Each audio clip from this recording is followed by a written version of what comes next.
Olá pessoal, aqui é a Fernanda Turesta, está começando mais um iScary e hoje falaremos sobre um jogo baseado nas histórias do Chamado.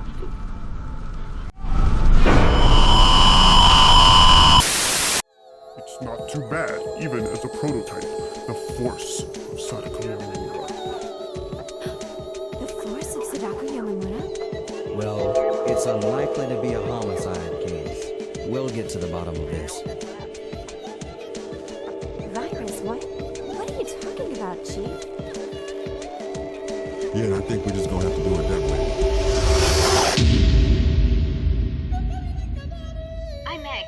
Please, you have to help me.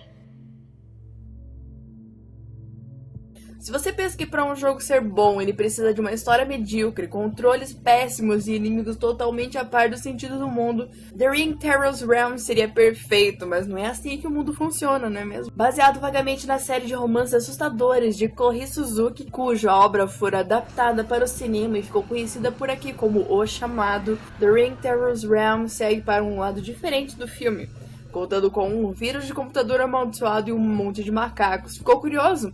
Então acompanhe o resto do vídeo. The Ring começa com o namorado da protagonista, Meg Rainman, morrendo em frente ao seu computador. Sem entender o que aconteceu, ela resolve investigar um misterioso caso. Meg é uma pesquisadora científica que trabalha no mesmo laboratório que seu falecido namorado. Lá ela descobre, através de seu chefe, que todos os presentes no laboratório naquela noite estão em quarentena por causa de um vírus letal que se espalhou por lá. Então, ela vai direto para a sala de seu namorado e descobre que em seu computador havia um programa chamado Ring. Ao tentar executar o programa, ela é transportada para uma espécie de realidade alternativa, onde ela é um membro de um grupo militar. Após sobreviver a isso, Meg recebe um telefonema em seu escritório e ouve que ela morrerá em 7 dias. O jogo saiu no começo do ano 2000 no Japão e veio parar aqui na América meses depois, exclusivamente para Dreamcast. Para enfatizar que eles queriam algo muito semelhante aos jogos de terror clássicos, a Infogrames, mesma distribuidora de Alone in the Dark The New Nightmare, acabou publicando o título no ocidente. O jogo tenta desesperadamente ser Resident Evil. Assim que tomamos o controle sobre Meg, percebemos as semelhanças com o jogo da Capcom. Além do gameplay, um exemplo bastante clássico são os loadings disfarçados de portas se abrindo. Existem as mesmas cenas espalhadas pelo jogo todo, mas com uma leve melhorada. Podemos ver o que há por trás das portas quando elas se abrem, mesmo que tudo fique parado e carregando por um tempo. Os menus que usamos para organizar itens, que também podem ser investigados e combinados, também são muito semelhantes a Resident Evil. No decorrer do jogo também poderíamos guardar itens em baús espalhados por alguns cenários, mas que não são interligados, assim sendo o mesmo sistema de Dino Crisis.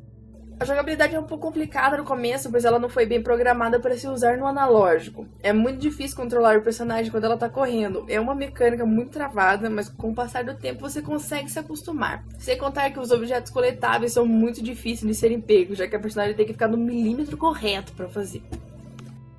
O jogo apresenta câmeras fixas, mas um diferencial bastante inteligente e útil, temos uma visão em primeira pessoa. Infelizmente, não podemos andar enquanto estivermos nesse modo. Essa visão em primeira pessoa ajuda a encontrar inimigos antes que eles nos encontrem e também ajuda a encontrar objetos escondidos dentro do cenário.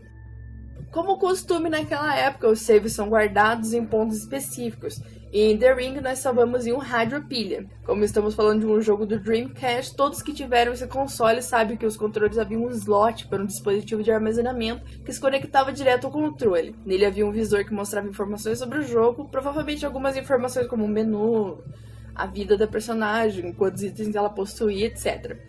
E que poderiam ser vistos naquele visorzinho do VMU, o que auxilia muito no jogo. Embora a história tenha seus pontos fortes para que o jogador se interesse em continuar, já que é só isso que resta no jogo, algumas coisas ainda insistem em querer piorar a experiência do jogador. Em cada fase teremos temas musicais diferentes, então você pode contar com no máximo 6 músicas durante o jogo todo. Acha bastante? Pois bem, o começo já é um inferno, por ter uma música extremamente irritante com um loop tão grande que faz com que o jogador queira simplesmente desligar o som e poder continuar. Foi assim que eu joguei por um tempo. Falando um pouco sobre os gráficos, acredito que eles tenham sido muito bons para a época, lembrando muito gráficos de jogos de computador, com personagens bem feitos e com rostos bem desenhados. Infelizmente, os criadores não souberam aproveitar os rostos dos personagens e eles simplesmente não possuem feições. Então, durante todo o jogo, a Doutora Meg estará com um sorrisinho estampado no rosto, mesmo que ela esteja, tipo, prestes a morrer. Mas, e os macacos que eu falei no começo? Bom, The Ring se divide em duas partes. O mundo normal, no qual começamos o jogo, e o mundo alternativo, que está dentro do programa Ring. Basicamente, o jogo vai te fazer desvendar a trama no mundo normal e te fazer sofrer no mundo alternativo. E bem, não pense que o mundo alternativo seja assustador e medonho como em Silent Hill, pois é totalmente o contrário. O jogador vai rezar para que não tenha que entrar naquele mundo. Basicamente, quando Meg entra em Ring, ela é transportada para uma área virtual e lá ela terá de cumprir umas pequenas missões, que são matar macacos do mal. Eu não sei porque que eles colocaram macacos. O jogo se resume a matar macacos entre alguns outros inimigos, enquanto você tenta descobrir as coisas no mundo real. Basicamente, se você morrer no virtual, você fica preso lá pra sempre e vira um macaco também, pelo que eu entendi. Algo que eu achei bem engraçado é que a Meg, quando ela fala com os personagens no mundo alternativo, ela acredita que eles não são reais e tudo que ela tá fazendo é apenas um jogo. Então ela acaba levando tudo aquilo na brincadeira e faz as coisas como se já tivesse feito aquilo há anos. E isso foi um modo muito criativo de deixar as coisas mais naturais sem causar estranheza no jogador. Tipo, porque ela não fica muito assustada quando entra nesse mundo. Então, foi uma sacada bem inteligente. E quando falamos em The Ring, uma das primeiras coisas que vem à mente é a Sadako, provavelmente, que ficou como Samara no remake americano. Então, você provavelmente espera fantasmas no jogo, certo? Infelizmente não é o caso, o foco do jogo é realmente o vírus de computador e os macacos. Mas não se desespere, no final tem surpresas. The Ring Terror's Realm foi um jogo que simplesmente falhou.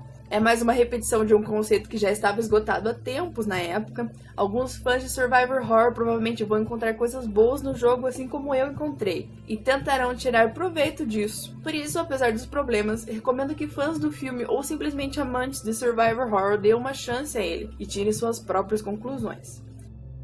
Então é isso, pessoal, espero que tenham gostado do vídeo. Não fiquem tristes, pois o jogo tem o seu lado bom, e aproveite para jogar esse clássico do Dreamcast. Lembrando também que eu gostaria de chamar vocês para o meu canal, o Videogames Death. Lá vocês encontrarão tudo sobre o mundo dos jogos de terror.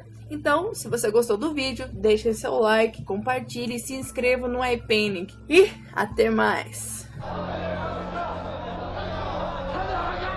Why? Is it your nature, or have you been persecuted by the society and now you detest it? Is this how you feel about the human race? This is human race. Humans fear persecuting those with extraordinary powers to protect themselves. Sadako. Still, that doesn't mean that you're right.